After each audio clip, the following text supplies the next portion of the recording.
JavaScript interview के इस एक क्वेश्चन में मैक्सिमम लोगों को कंफ्यूजन रहता है कि ये डीप कॉपी और सेलो कॉपी क्या होती है। अगर तुमको आता है तो ये वीडियो एंड तक देखना, अच्छे से क्लियर हो जाएगा। पहले हम लोग यहाँ पे सेलो कॉपी को समझते हैं। सेलो कॉपी को इस एग्जांपल से समझते हैं कि यहाँ पे एक वेरिएबल है बी और बी में एक डिक्शनरी स्टोर है जिसका नेम गूगल है, राइट। अब हम लोग यहाँ पे क्या कर रहे हैं कि ए में बी को स्टोर करा रहे हैं, ए में बी को स्टोर करा रहे हैं और सी में ए को स्टोर करा रहे हैं।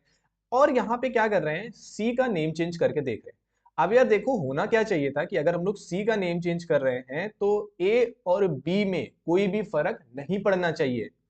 थोड़ा सा ध्यान लगाओ, थोड़ा सा कंसंट्रेशन के साथ सोचो कि अगर हम लोग सी का नेम चेंज कर रहे हैं तो सिर्फ सी में ही फर्क पड़ना चाहिए, ए और बी में फर्क नहीं पड़ना चाहिए। लेकिन ऐसा यहाँ पे नहीं होता है। जब हम लोग प्रोग्राम को रन करेंगे तो यहाँ देखेंगे कि ए बी सी तीनों का नेम चेंज हुआ है। यहाँ पे तीनों के नेम में माइक्रोसॉफ्ट दिखा रहा है। अब यार ऐसा होता क्यों है, इसको थोड़ा सा समझते हैं। फॉर एग्जाम्पल, ये जो वर्ड माइक्रोसॉफ्ट है ये किसी एक मेमोरी के ब्लॉक में स्टोर होगा, ठीक। अब ये जो मेमोरी का ब्लॉक है इसका हम लोगों ने वेरिएबल लिया था बी, ठीक।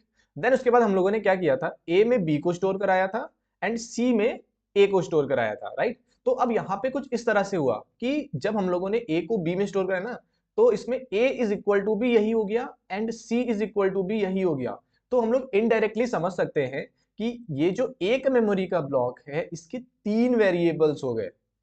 इनडायरेक्टली ये कह सकते हैं हम लोग, इसके तीन वेरिएबल हो गए। तो इसीलिए जब हम लोगों ने सी को चेंज किया था तो सी में जब हम लोगों ने चेंजेस किया वो डायरेक्टली इंपैक्ट किया इस वाली मेमोरी ब्लॉक में। और ये मेमोरी ब्लॉक जैसे ही चेंज हुई तो ए वाले में भी चेंज दिखाने लगा एंड बी भी चेंज दिखाने लगा। सो इसी कंप्लीट प्रोसेस को हम लोग सेलो कॉपी कहते हैं। अब डीप कॉपी पार्ट सेकंड में बताऊंगा, फॉलो कर लेना।